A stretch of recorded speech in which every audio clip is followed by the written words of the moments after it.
¿Usted encontró? Primera de Crónica, entonces, capítulo 11, versículo 16, dice la palabra del Señor. Y David estaba entonces en la fortaleza, y había entonces guarnición de los filisteos en Belén. David deseó entonces y dijo: ¿quién me diera de beber de las aguas del pozo de Belén, que está en la puerta? Y aquellos tres rompieron por el campamento de los filisteos y sacaron agua del pozo de Belén, que está en la puerta, y la tomaron y la trajeron a David. Mas él no la quiso beber, sino que la derramó para Jehová y dijo: guárdame, mi Dios, de hacer esto. ¿Había yo de beber la sangre y la vida de estos varones que con peligro de sus vidas la han traído? Y no la quiso beber. Esto hicieron aquellos tres valientes. Hermanos, con la gracia y el favor de Dios sobre mi vida, yo ruego al Señor siempre que me dé gracia para exponer con certeza su palabra. El Señor me llevaba a este suceso donde David derrama para Jehová aquella agua que aquellos tres valientes habían traído para que él bebiera. David tuvo gente a su lado muy valiente, había 30 de ellos especiales, así los denomina, los escribe la escritura, pero dentro de los 30 había 3 que eran inigualables, ¿sí? Usted lee tanto Crónicas como Samuel, y usted va a ver que dice, reitera el escritor en Samuel, el escritor en Crónica reitera: los 30 eran valientes, los 30 eran eficaces, pero ninguno de los 30 igualaba a los primeros 3. Cuando dice la escritura que ninguno igualaba a los primeros 3, que los primeros 3 se habían destacado de una manera tremenda. Y estos valientes, también algo que la escritura nos deja saber de ello, era gente que se había formado junto con David en los sucesos que Dios le fue dando a David, en los sucesos bajos de la vida, porque uno nunca llega alto si uno no está bajo, ¿no? Dice la palabra que si uno se humilla, el Señor le enaltece. Si uno es fiel en lo poco, el Señor en lo mucho te pondrá, ¿verdad? Y cuando uno empieza a estudiar y dice, bueno, ¿y quiénes son estos tres valientes? ¿De dónde salieron? ¿Cómo se formaron? Hay algo que a mí me gusta cuando leo algo de ellos, es que los tres habían visitado a David en la cueva de Adulán. Y me impresiona cuando leo lo que dice Samuel, cuando leo lo que dice Crónica, que ellos habían visitado a David en la cueva de Adulán. Y cuando yo hablo de la cueva de Adulán, o la Biblia habla de la cueva de Adulán, era un escondite que David tenía. ¿Por qué David tenía ese escondite? Bueno, porque el presente rey del momento, que era Saúl, lo persiguió por todo el territorio de Israel y fuera del territorio de Israel. Fue una persecución terrible la que tuvo David por parte de Saúl. Y no había lugar donde el rey no lo buscara. Pero lo cierto es que esa cueva estaba en un lugar desierto y allí se fue David. Muchos de los salmos están escritos en la cueva de Adulán. Y la palabra dice que en la cueva de Adulán, donde David se fue a esconder de Saúl, se le juntó mucha gente. Y da característica de qué clase de gente se le juntó. Se juntó gente que debía, se le juntó afligido, se le juntó gente amargado. Y cuando uno lee esa parte de la escritura, uno dice, mirá los que se le juntan a David.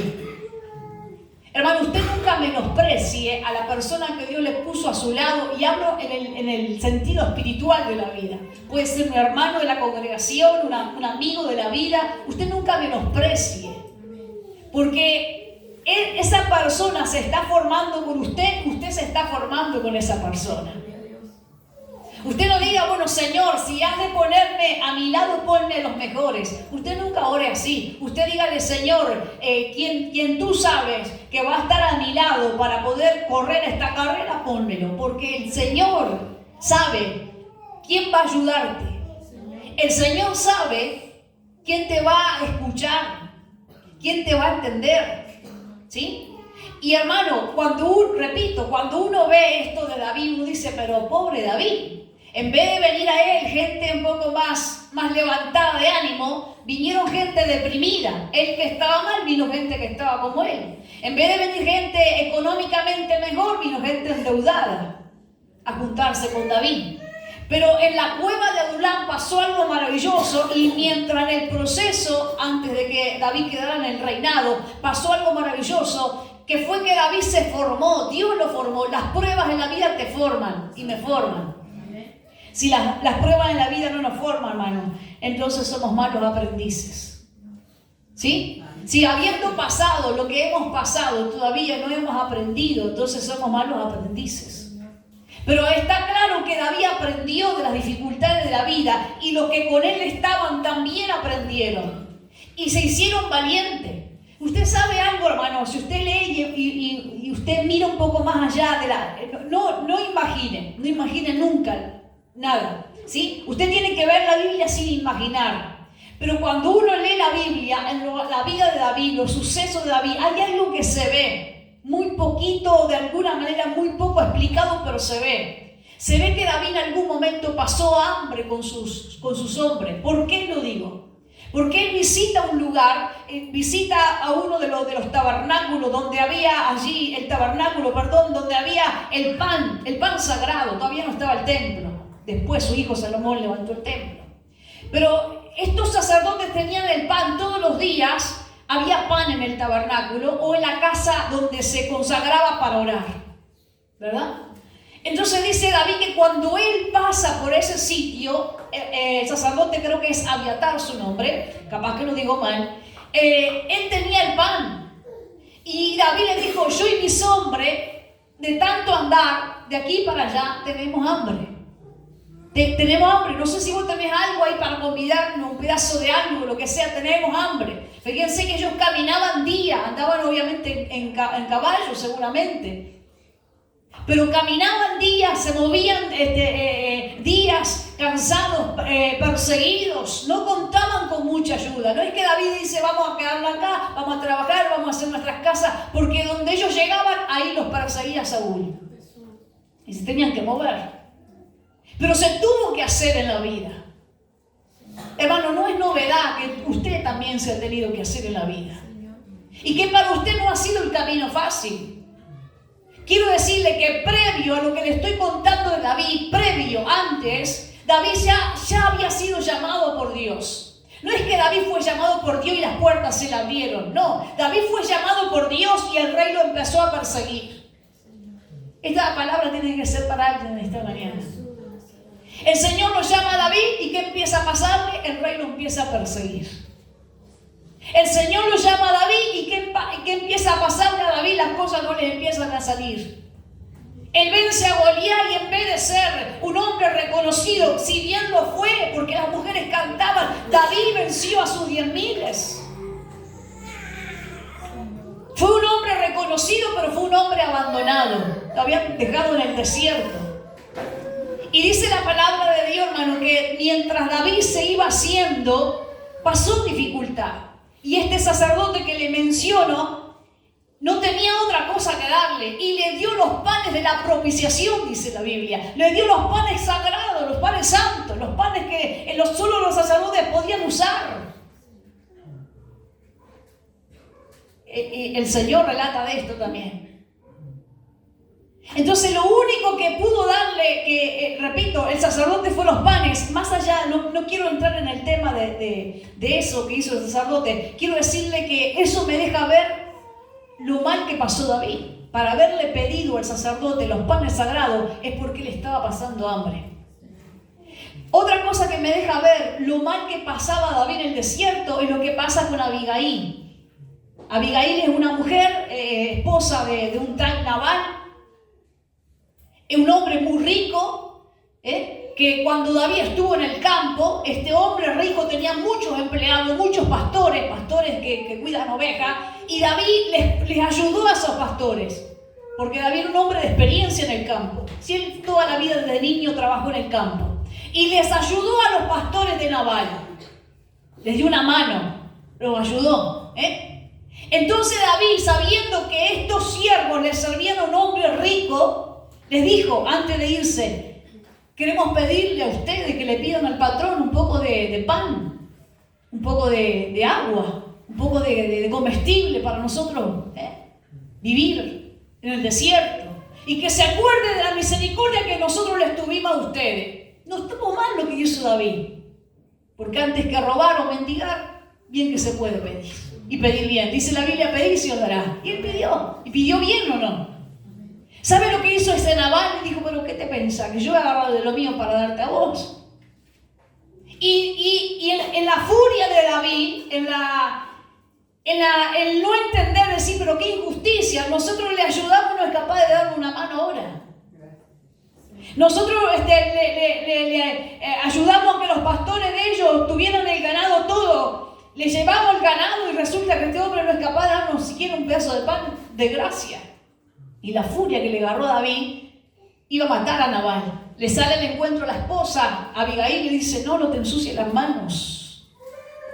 Este hombre es duro de corazón. Este hombre no piensa lo que está haciendo. No te ensucies la mano. Pero más allá del episodio de Abigail, que usted lo conoce, yo lo que veo detrás de eso, o veo en eso, es el hambre que pasó David, el mal que pasó David, las dificultades de la vida, del diario vivir que pasó David. Por eso yo quiero que usted en esta mañana, juntamente conmigo, sepamos, hermano, que yo creo que usted lo sabe muy bien, que usted en la vida se va haciendo a golpes muchas veces. Y que no siempre cuenta con todo en la vida. Ni con todos. Ni con todo, ni con todos. Pero usted tiene que saber que si a usted lo llamó Dios, que si Dios está con usted, usted va a salir adelante. Y esto no es un verso hermano, dentro del mensaje, me libre Dios de dar verso. Esta es la realidad que vivió David, esta es la realidad que vivimos nosotros, que a pesar de que a veces andamos a golpes, Dios siempre nos ha sacado adelante. Y dentro, yo le contesto de las experiencias de David, porque los hombres de David se hicieron fuertes. No es que ellos eran valientes por ser valientes, hermano. Ellos se hicieron fuertes. Y Dios te da fortaleza y te va a dar fortaleza para que te hagas fuerte en determinadas áreas de tu vida. Amén. Para que nos hagamos fuertes en determinadas áreas de nuestra vida. El Señor le manda a predicar un momento tan difícil al profeta Jeremías, tan difícil. Y él le dijo, no, yo no puedo ir, yo soy un niño, yo no estoy calificado, yo no tengo la edad suficiente, yo no tengo la experiencia que tienen los profetas, que tienen los sacerdotes, yo no estoy calificado. Y el Señor le dice, no digas que soy niño, porque a lo que yo te mande tú irás. Dios te va a dar fuerza para hacer lo que te manda hacer en la vida. Amén. Ahora, hermano, ¿por qué doy esta introducción? Porque quiero que usted vea quiénes eran estos tres valientes. ¿De dónde salieron estos tres valientes? El nombre de ellos son Josebam, espero decirlo bien, Eleazar y Sama. Estos tres valientes que cuando dice la palabra, en una de las tantas batallas que tiene David ya siendo rey ahora. Esto es lo que leíamos en el ejército de David, ¿verdad? Mire, David ya teniendo un lugar de importancia, cualquier soldado se sentía con honra de dar la vida por el rey. ¿Sí? Usted es un soldado de Cristo, hermano, y usted es un hombre y una mujer que Dios llamó, y es honroso el poder predicar a Cristo. Dice Pablo, yo no me avergüenzo del Evangelio, porque para algunos es locura, para otros es burla, para otros pero para mí es poder de Dios. Y Dios te llamó como un embajador, una embajadora de su reino, y eso es para honrar al Señor. Y estos hombres, hermanos, tenían una lealtad con David que se muestra en las Escrituras. Por eso yo te digo, vos no elijas, vos dejas que Dios te elija quienes han de caminar contigo en la vida. Pero vos decís, pero este que está más endeudado que yo, sí, acordate de los de Adulam. Sí. Porque estos tres hombres eran parte de los que estaban en la cueva de Adulam, y mirá lo que hicieron. Mirá cómo la Biblia los menciona y dice, no había ninguno como ellos, nadie los igualaba. ¿En qué? En lealtad, en fuerza, en valentía. Fueron capaces de dar la vida de ellos, de morir para darle un vaso de agua al rey. Eso es lo que hicieron. Nunca elijas, deja que Dios te elija. Ahora déjeme hablar de Jesús, porque cuando el Señor, hermano, en la tierra vino, uno puede decir, bueno, Él iba a elegir a un estudioso, Él iba a elegir a un maestro de la ley, Él tendría que elegir a un sacerdote, a un levita, Él tendría que elegir a gente de estudio, de conocimiento, tendría que elegir a un rico. les eligió? A unos, hermano, a unos cansados pescadores. Y yo voy a usar esta expresión, cansados pescadores, porque así la Biblia los presenta. Cuando Jesús los ve, o cuando ellos ven a Jesús, ellos estaban remendando redes. Y uno puede decir, a esto eligió Jesús para estar con él en el ministerio. Usted no elija quién ha de estar con usted en la vida, no en el ministerio, en la vida. Porque sabe, hermano, Dios sabe quién va a ponerle a su lado. Y esa persona se va a formar con usted y usted se va a formar con esa persona. Porque mira, hermano, uno mira y mira esto, y estos pescadores estaban remendando, cosiendo las redes. Y cansados, porque uno de ellos, Pedro, le dijo, Señor, mira que toda la noche que hemos estado tratando de pescar y no hemos logrado nada. Estamos cansados, seguramente hasta con hambre. Mira, hermano, unos cansados pescadores eligió Jesús. Pedro, un hombre sin letra, lo presenta la palabra, sin letra, del vulgo, dice. Esto significa que Pedro era medio, hermano, medio directo, mal para hablar. ¿Vio esa persona que dice, es buena, pero se zafa con la lengua? Bueno, Pedro era así. No digo que era bueno de bondad, pero no era un hombre malo, pero se le zafaba la lengua. Vimos a un hombre, hermano, que eligió Jesús estar con él y que él estuviera con Jesús. Y este es Mateo. ¿Y quién es Mateo? O también llamado Leví. Mateo era un hombre que recaudaba impuestos, y un recaudador de impuestos tenía la fama de ser un ratero, alguien que robaba. Se quedaba con un poquito de más, pero a este lo eligió Jesús. Hermano, mire, el tema de Judas Iscariote es un tema que hay que presentarlo también. Porque pregúntese usted, preguntémonos juntos. ¿El Señor sabía que Judas lo iba a traicionar? ¿Sí o no? ¿Y lo sabía cuando conoció a Judas o antes? Antes de la fundación del mundo sabía quién era Judas. Ni el mundo era creado y Dios ya sabía quién iba a ser Judas. Ahora, ¿por qué lo eligió? ¿Por qué lo llevó consigo? ¿Por qué lo tuvo ante los íntimos? ¿Por qué? ¿Por qué lo tuvo ante los íntimos? ¿Por qué lo tuvo entre los íntimos? ¿Sí? Leíamos el jueves en el Salmo 55. Leíamos como el escritor del Salmo decía, si hubiera venido un enemigo que yo conocía que era enemigo, yo no me sorprendo si yo sé que me odia. No me voy a hacer el ofendido si yo sé que me tiene a mal traer. Pero dice, pero tú siendo íntimo mío, y está hablando justamente de lo que pasó con Jesús y Judas. Tú íntimo mío. Sí. ¿Quieren buscarlo conmigo ese versículo? Gracias que recordaron que era el 55. Búsquenlo. Dios le está hablando. Señor, te alaba mi alma. 55. Versículo 12 dice, porque no me afrentó un enemigo, lo cual habría yo soportado, ni se alzó contra mí el que me aborrecía. Si yo supiera, yo sabía que él me aborrecía, pero yo me hubiera ocultado de él. Ahora, ¿quién lo afrenta a este salmista que lo atribuye tanto? Dice, sino tú, hombre, al parecer íntimo mío. Mire cómo dice, eras mi guía, caminabas conmigo. ¿Y qué? Y mi familiar. Que juntos comunicábamos dulcemente los secretos y andábamos en amistad en la casa de Dios. Fuerte, ¿no? Ahora, hermano, sin irme del tema, si sabía Jesús que Judas lo iba a traicionar, ¿por qué lo puso entre los suyos? Dios siempre te va a colocar en la vida aquel que te va a formar, ¿sí? Y muchas veces, hermano, habrá instrumentos difíciles de procesar y entender, pero a la larga te van a servir para bien. Porque mire, lo que luego vamos a leer, pero dice Mateo, lo dice Lucas también. Ay de aquel por el cual el Hijo del Hombre se ha entregado. A la verdad el Hijo del Hombre va según lo que la palabra está escrito de él, pero ay de aquel hombre. Ay de aquel hombre. No me voy del tema. Porque estoy hablando de los 3 valientes y te estoy hablando de la gente que Dios te pone a tu lado. No la menosprecies. No menosprecies la gente que Dios te pone a tu lado. Amén. Porque Dios te va a formar a través de esa gente se va a formar a través tuyo. Ahora, mire esto, ese no es el tema importante del mensaje. Estos 3 varones, estando David en una de las batallas que tiene, dice que él estaba en la fortaleza, en un lugar cuidado.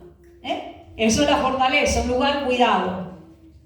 A veces era un lugar cerrado con muralla, a veces era un lugar donde se ponían ahí gente de la nobleza, en este caso el rey, mientras los soldados peleaban. Y había guarnición de los filisteos. ¿Esto qué es la guarnición? Los filisteos estaban rodeándolos. ¿Qué estaban haciendo los filisteos? Los estaban rodeando. Eso es una guarnición. Y los filisteos estaban en Belén, y justo en Belén, en la entrada de Belén, había un pozo para tomar agua. Y los filisteos estaban ahí. Porque el enemigo siempre, hermano, cuando iba a atacar, y mayormente en la antigüedad, procuraba destruirlos por hambre, primeramente.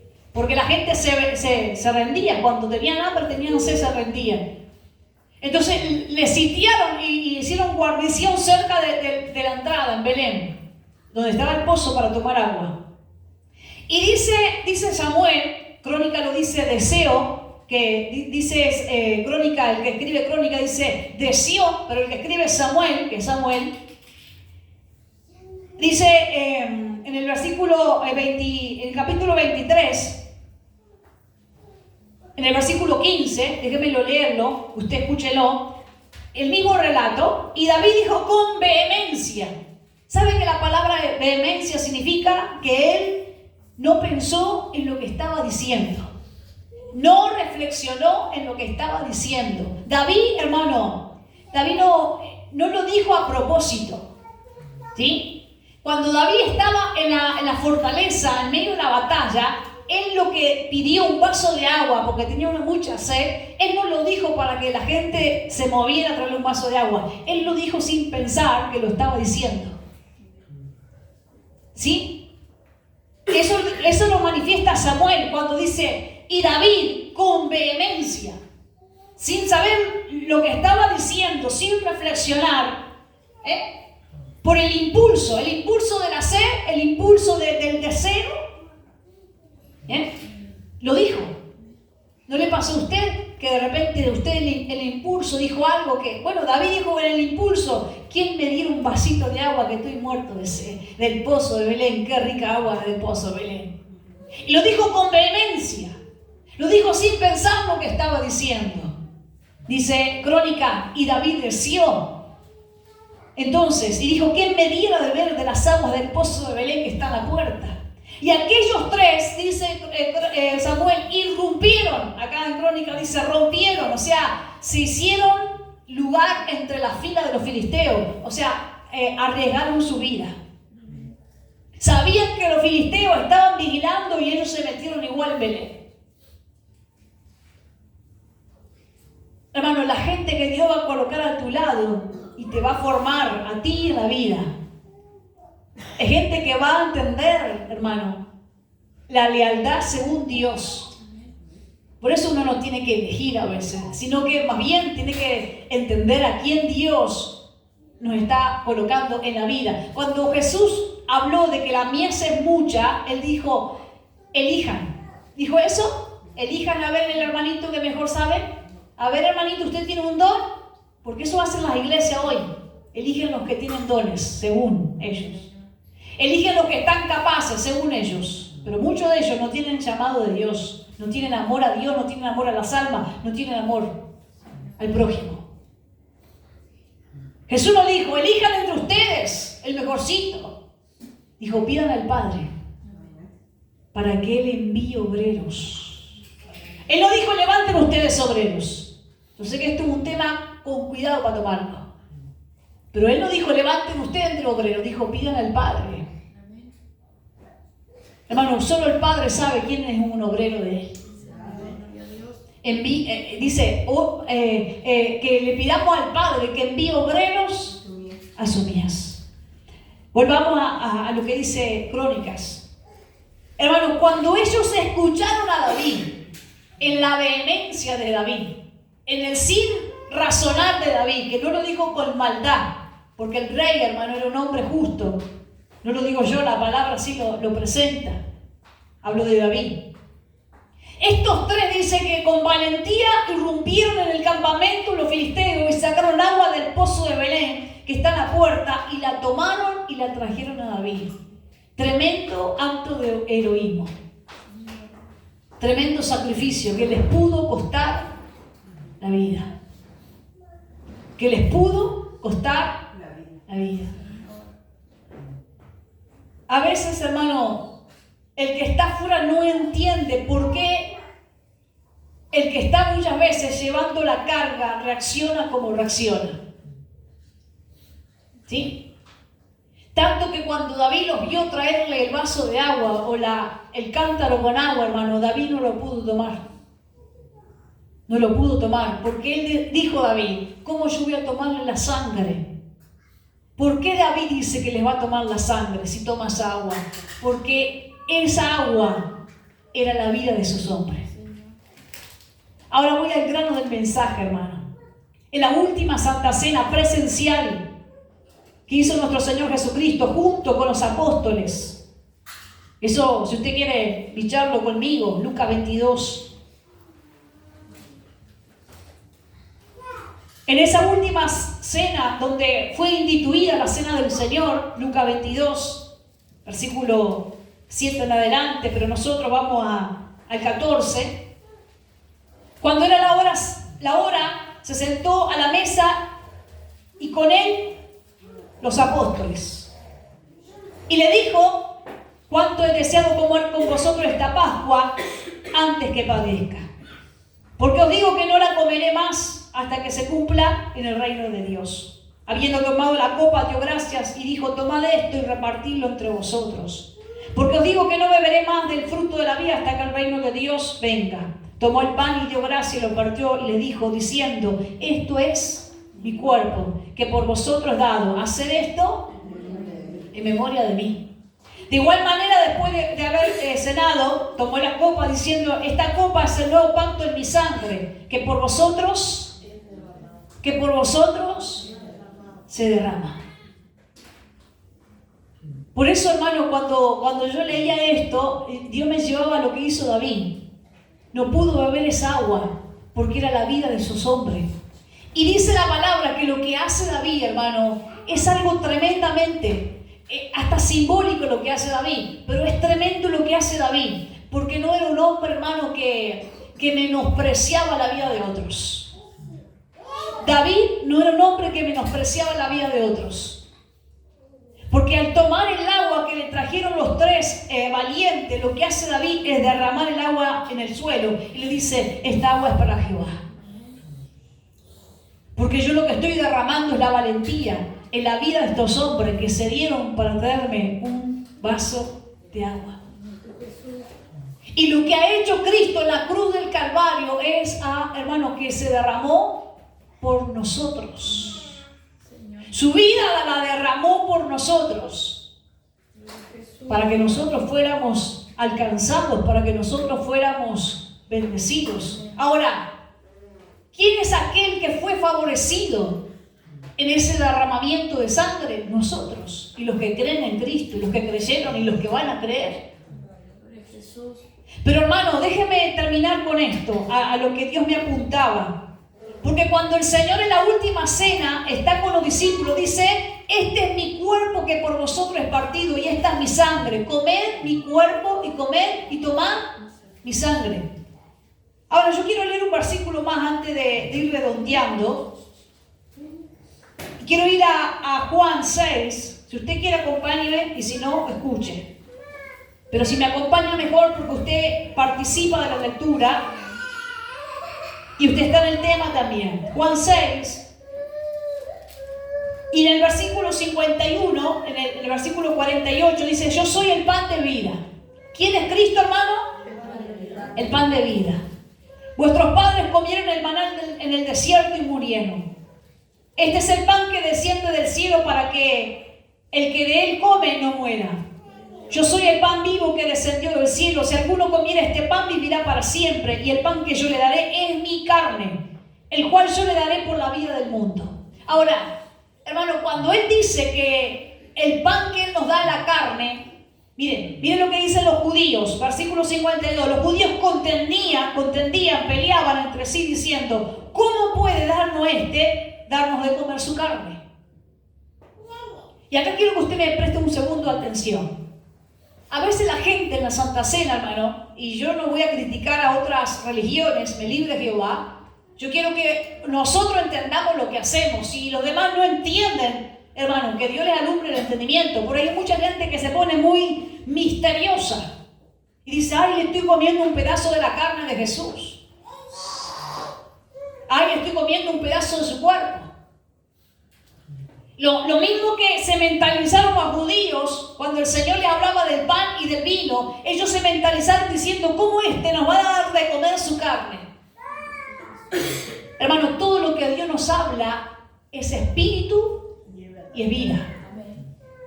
¿Sí? Esto es figura, esto es representación. ¿Qué es el pan? Es figura, es representación. Este pan no me puede saciar. Si yo como este pan, al rato voy a tener hambre. Este es un simbolismo del pan que solo Cristo es. Y que Cristo, hermano, Él no me va a dejar tener hambre jamás. ¿Sí? Entonces, miren lo que sigue diciendo Jesús. El que come mi carne y bebe mi sangre, versículo 54, tiene vida eterna. El que participa de mí, el que toma aquello por el cual yo arriesgué todo, arriesgó su vida y hasta la dio, no solo la arriesgó, la dio, tiene parte con Él. Tiene parte con Él. ¿Cuál es la diferencia entre David y Jesús? Hermano, David derramó esa agua porque él no pudo beberle la vida de sus hombres. Pero nosotros hemos sido, hermano, favorecidos de la valentía, del sacrificio de Cristo y hemos sido participantes de Él. Porque por el sacrificio de Él nosotros fuimos perdonados. Ahora, ¿por qué entonces hablamos del episodio donde David derrama esta agua para Jehová? Porque la salvación que nos dio habla de la vida de Cristo, que no la vamos a menospreciar a nuestros antojos. Vamos a derramar en gratitud ahora la vida que nos dio Dios para la gloria de Dios. ¿Va yendo conmigo o no? Con la ayuda del Señor la vamos a ir redondeando mejor. Porque en mi carne, dice el versículo 55, es verdadera comida y mi sangre verdadera bebida. Repito, esto es simbolismo. ¿Sí? Dice, el que come mi carne y bebe mi sangre, en mí permanece y yo en él. El que tiene parte conmigo, yo tengo parte en él. Como me envió el Padre viviente y yo vivo por el Padre, asimismo el que me come, el que me toma, el que me recibe, el que está en mí. ¿Está bien o no? ¿Qué es comer y beber? Simbolismo. Pero Cristo quiere que nosotros estemos en Él y Él en nosotros. Dice, este es el pan que descendió del cielo, como vuestros padres no como vuestros padres que comieron el maná y murieron. El que come de este pan vivirá eternamente. Estas cosas las dijo en la sinagoga. Ahora dice el versículo 63, el espíritu es el que da vida, la carne para nada aprovecha. Las palabras que yo hablo son espíritu y son vida. Lo que el Señor estaba hablando de participar de la Santa Cena con Él, era de participar de la vida de Él. ¿Sí? Pero hermano, así como David vio el valor que tuvieron esto, así quiero redondear el mensaje con la ayuda del Espíritu Santo. Así tenemos que ver, hermano, el valor que Cristo tuvo para ir a la cruz. ¿Sí? Y no ser hombres y mujeres egoístas en el Evangelio. ¿Sí? Hay mucha gente egoísta en medio del cristianismo. Gente que solo vive para sus placeres en el cristianismo. ¿Sí? Señor, yo quiero una casa. Señor, yo quiero casarme, Señor, yo quiero salud, Señor, yo quiero prosperidad, Señor, yo quiero un ministerio, Señor, yo quiero que me reconozcan, Señor, yo quiero que me abran las puertas, Señor, yo no quiero problemas, Señor, yo no quiero tener una familia conflictiva, Señor, yo no quiero tener dificultad en la vida, Señor, yo no quiero vivir pobreza. Mucha gente egoísta. Mucha gente egoísta dentro del cristianismo. Y lo digo tranquila y otra vez, hay mucha gente egoísta dentro del cristianismo, que solo vive para sí y que no le importa la vida del que se derramó por ello. ¿Sí? ¿Sabe por qué lo digo? Porque en el capítulo 6 de Juan, Jesús dijo, ustedes no vienen a mí por mi palabra, ustedes vienen a mí porque comieron el pan y los pescados que yo les multipliqué. Por eso. Porque ustedes vieron prosperidad, porque ustedes vieron sanidad, porque ustedes vieron milagros, por eso se arriman a mí. Pero no vienen por mí ni mis palabras, hasta que algunos se fueron. Y ahí Pedro le dice, ¿a quién vamos a ir si solo tú tienes palabra de vida eterna? Hay mucha gente egoísta en el cristianismo, que no valora la sangre. Y en la sangre, ¿qué está? La vida. Por eso David no pudo tomar esa agua. Porque David dijo, yo no puedo beber la sangre de estos tres que fueron capaces de dar la vida para que yo tomara un simple vaso de agua. No puedo. Yo le valoro la vida a estos hombres. Y como le valoro la vida a estos hombres, derramo para Jehová lo que esto hicieron. Hermano, ha sido grande el sacrificio de que Cristo hizo en la cruz del Calvario. No para que nosotros vivamos pidiendo a Dios, hace. No, la vida de Él vale mucho. La vida de Él. La vida de Él vale mucho, vale las almas de hermanos, de los que fueron, de los que somos y de los que serán. La vida de Cristo vale mucho. Vale. No valió, vale. Valió, vale y valdrá, porque hermanos, muchos van a creer mediante el sacrificio que Él hizo. Pero no es para que nosotros, hermanos, si David fuera un hombre egoísta, un cristiano egoísta, hubiera tomado el agua y le hubiera dado lo mismo que aquellos tres hombres hubieran casi dado la vida por un vaso de agua. Le hubiera dado lo mismo. Y tal vez el rey tenía antojo y se lo traían. No, David no era así. Dijo David, no, Dios me libre. Estos hombres dieron su vida por mí. Yo no puedo hacer eso. Cristo dio su vida por ti. No es para andar en egoísmos. No es para andar, hermanos, llenos de orgullo, de altanería entre nosotros. No es para andar, hermano, con pretensiones, menospreciando a los demás. La vida que Cristo nos dio es valiosa, por lo tanto nosotros ahora derramamos agradecimiento. Eso mismo que nos dio lo derramamos en alabanza para Él. Y ahí concluyo lo que Dios me daba como palabra. No podemos volvernos cristianos egoístas. Cristianos que viven para sí. No, nos libre Dios, hermano. Es difícil a veces no ser egoísta así. Sabe que a veces, ya terminé. Pero a veces yo le digo, Señor, y miro algún suceso de mi vida.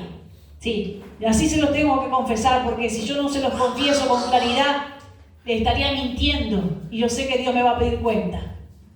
Pero muchas veces yo le digo, Señor, mira esto, yo tengo envidia de esto. Y yo tengo que ser honesta con Dios, porque Él me conoce antes de que yo me conozca. Y le pido, Señor, yo me arrepiento de esa envidia, pero te pido que tú me libres de esa envidia, porque no hay nada más triste que ver a un cristiano con envidia. Sí, uno tiene que orar así, hermano. ¿Sabe por qué? Porque si no uno se vuelve, uno desprecia lo que Cristo hizo con nosotros. Uno se vuelve, no sé cómo se vuelve, hermano, pero uno termina despreciando el valor de la cruz. No desprecia el valor de la cruz, porque alguien tuvo que derramar su vida por usted. Alguien se tuvo que meter en la más remota oscuridad, y hablo de las tinieblas, y hablo del infierno, sí, hablo del infierno. Dice que Él bajó a las profundidades y rompió el acta que era contraria a nosotros. Eso dice Corintios. Eso que el enemigo tenía escrito y decía, mira que fulano me debe. Él fue hasta lo más bajo y dijo, yo te lo pago. Yo te lo pago. Y rompió el acta que era contraria y las clavó en la cruz del Calvario. No es para que nosotros ahora lo traigamos y lo llevemos. Mire, si David hubiera sido egoísta, lo agarraba a los tres para mandadero de él. No. David dijo, no, valientes, lo que ustedes hicieron fue dar la vida. Yo doy la vida de ustedes para Dios. Doy esto que ustedes dieron para Dios. Yo no me atrevo a tomar esto, porque eso es el valor de ustedes. Amén. Que Dios pueda ayudarnos en gratitud a la salvación que Él nos ha tenido, derramar agradecimiento, hermano, y no volvernos egoístas. Por eso yo no entiendo, hermano, y no me entiendo a mí a veces. No entiendo y no me entiendo a mí. Tengo que decir así, muy sincera. Cuando a veces uno se queja, cuando uno a veces se comporta con ingratitud y uno dice, mirá, hubo alguien que dio la vida por ti. Y te tuvo misericordia y te amó. Y ese es Cristo Jesús. Amén. Recordémoslo siempre, no te olvides de dónde te sacó, no te olvides de la gracia que te tuvo. ¿Me permite leer un versículo, el último? Amén. Gloria a Dios. Dice Isaías 53, versículo 12. Por tanto, hablando de Jesucristo, yo le daré parte con los grandes. Dios le va a dar a Cristo parte con los grandes porque Él supo andar entre los humildes. Jesús no le dijo al Padre, ¿por qué me diste a los pescadores? No dijo, Señor, ¿por qué me diste a Judas? Él supo andar entre los más débiles y Dios le dio un lugar entre los grandes. Y con los fuertes le va a dar Dios un lugar. Y repartirá despojos, habla de recompensas, por cuanto derramó su vida hasta la muerte. Y fue contado con los pecadores, habiendo Él llevado el pecado de muchos y orado por los transgresores. Hermano, el título del mensaje se lo doy al final. La derramó para Jehová. Cristo derramó su vida para Jehová, en propiciación para nosotros, en beneficio para nosotros. Nosotros, hermano, hagamos lo mismo que hizo David. Derramemos gratitud a Dios porque la vida de Él vale mucho. Amén. Póngase de pie en esta mañana.